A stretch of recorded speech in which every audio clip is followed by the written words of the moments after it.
lead the way! Move! I'm one of those guys that happens to enjoy the single-player campaigns in the Call of Duty games, even though they definitely do tend to blur together in my mind because they're so over the top and so crazy. Well, Activision sent me a code for Call of Duty Modern Warfare 2 Remastered for my PlayStation 4, and I've been playing it. I've been streaming it a little bit. Thank you to those that joined me on that. And I've been having a big smile on my face as I've dealt with the chaos in this game.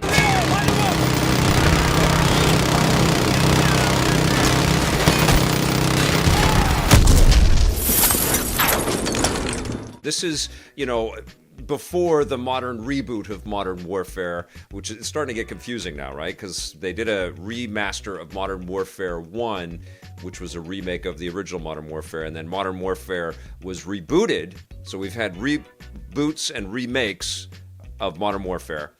It's getting confusing, but that was a few years ago that they did the remaster for Modern Warfare 1, so it's a bit kind of odd that Activision said, look, let's release Modern Warfare Remastered, Modern Warfare 2 Remastered right now, when they've just launched Warzone, and the reboot of Modern Warfare is still getting lots of people to play that online, and that was a pretty damn good game when it was released last fall. But here we are, going back in time to the 2009 game, Call of Duty Modern Warfare 2, which lets you play as Ramirez and as Soap in a bunch of different crazy missions that just get so obnoxiously, you know, insane with bullet fire from every different direction, but it's still over the top crazy fun. It's a blast to jump on a snowmobile in the middle of a winter mission. It's a blast to be able to look down at a scope, a heartbeat scope, and see where all the enemies are so you can target them. It's amazing to grab a Stinger missile out of a crate and then take out a helicopter or control a drone and do some kinds of cool airstrikes in black and white and look so close to photoreal and video real that you could easily mistake it for the news. It's fun to go into these different enemy installations and blow apart oil rigs and go underwater for a little bit. It was a blast to run through a huge chase sequence on the rooftops in a Brazilian favela. Even though when I was in Brazil and dealing with all the carnage and chaos when I was in the favela, I felt like Rambo on speed, especially in the context of having a little bit of perspective on this, because now the industry started to mature a little bit, and the idea of these larger than Michael Bay type experiences in Call of Duty started to become a little like they were parroting themselves from release to release. And subsequently, that's why that Modern Warfare reboot was instituted last year. Infinity Ward did a great job at sort of kind of rejiggering our perspective on what Modern Warfare meant, bringing it much more back down to earth. So it's crazy then to jump back in time like this and have it all just Spinal Tap like ramped up to 11. Stay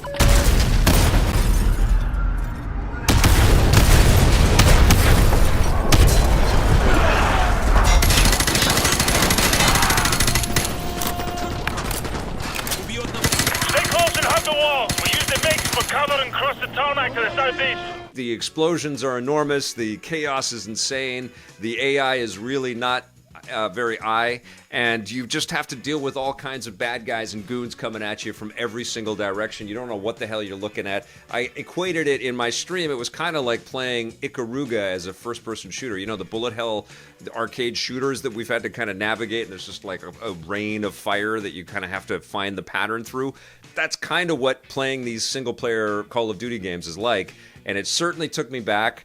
But I was still having fun as I inched along and made it to these little checkpoint saves, you know, so that when I die again, inevitably, I would start a little bit further in the story progress. I was constantly being yelled at and berated by all my commanding officers, and I was looking for that little follow dot, because, you know, the structure in the Call of Duty story modes is basically you're funneled down the action corridor until you get into, like, a big arena, and then everybody comes at you from all sides, and maybe you gotta take an installation and protect elements there, whether it's a VIP or some hostages or something like that, or you're just hanging tight on a rooftop as everybody is coming at you and you've got all kinds of armament and different vehicles and things firing at you, and then you got to find the tools to be able to take out everybody and survive, get to those checkpoints, you know, rinse and repeat. But you know what? It's still super fun.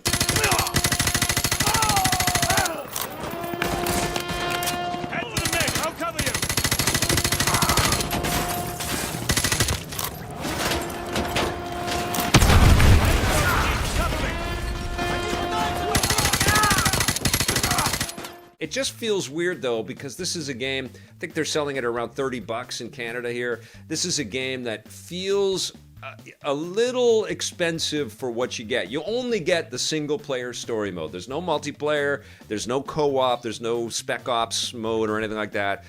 So it feels like a big chunk of the value proposition has been cut out of this game. And it's beautiful. It still looks great. You know, the graphics were incredible in 2009, and they've aged very well with this 4K up-res, and the HDR was really sweet. Actually, honestly, one of the coolest HDR setting modes that I've been able to see in games recently. It was very detailed and very explicit on the benefits you were going to get depending on where you place the sliders, and it was very clear and, you know, appreciably better with the HDR sort of blooming across my television.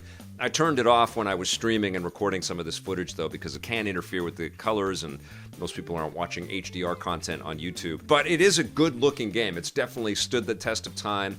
I have, you know, really kind of appreciated being able to jump back into this campaign and be able to play these different crazy adventures. It's not like the characters mean a whole bunch to me, and I remember all of the mythology and all the stories and how they all interweave from release to release, but I always have a great time, and that is absolutely the truth again this time in my play through the single-player campaign. But I do feel that it's just not enough game for the price, you know? And I'm one of the fortunate ones that got a review copy, and I've got a big smile on my face as I'm playing this, but I don't know if it's worth it unless you are a diehard, you know, Call of Duty superfan and a collector of all of the releases, because it isn't coming complete. But I do feel that this is an interesting release for Activision, and now the rumors are that the Call of Duty Modern Warfare 3 remaster is going to be coming out pretty soon too. I feel like they're testing the waters to see if people would dive in on single-player campaigns, and then they can do something like release a Warzone update or something on the side, so people can still get their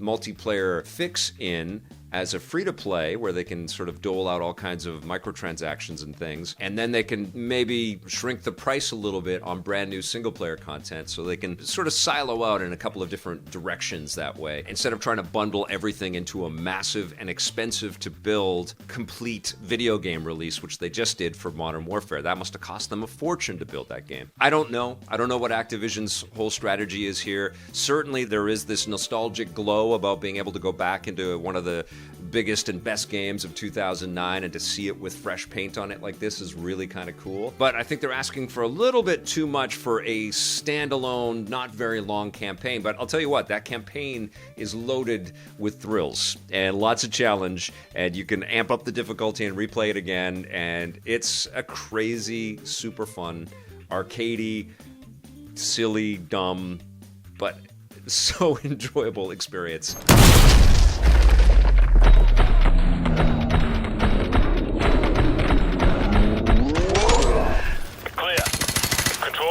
All Deck 2 hostages secured. One thing I did notice in the game, I played the No Russians level, which comes on early, and you can choose at the beginning of the game whether you want to take the very controversial content and pull it right out of the game, or if you want to be warned that it's coming up. I knew what was coming up, so I decided not to be warned by it, and it's interesting how soon into the campaign that infamous No Russians level comes up. And we won't show you too much of it here, but what happened in the game, you can choose not to take part in the heinous activity that happens in that particular level, and that's what I did. I tried not to take part in any of that stuff. Even though I was playing through it, I wasn't shooting. And it got hung up. I got to a point where the level would not progress, and the other AI characters that I was with, it would just not trigger. The act of moving forward would not trigger until I eventually had to fire. That felt crappy to me, and it's probably just going to be an update to kind of smooth that over. When I was streaming, actually, I had another part where I was ahead of the people I was supposed to be following, and the sort of progression within the level didn't quite trigger. So there was a couple of little hiccups in a game that has been remastered and retooled and has been around for a long time, but that was fascinating to me, that it wasn't as silky and seamless and smooth as, you know, at first appearance it looks like it would be.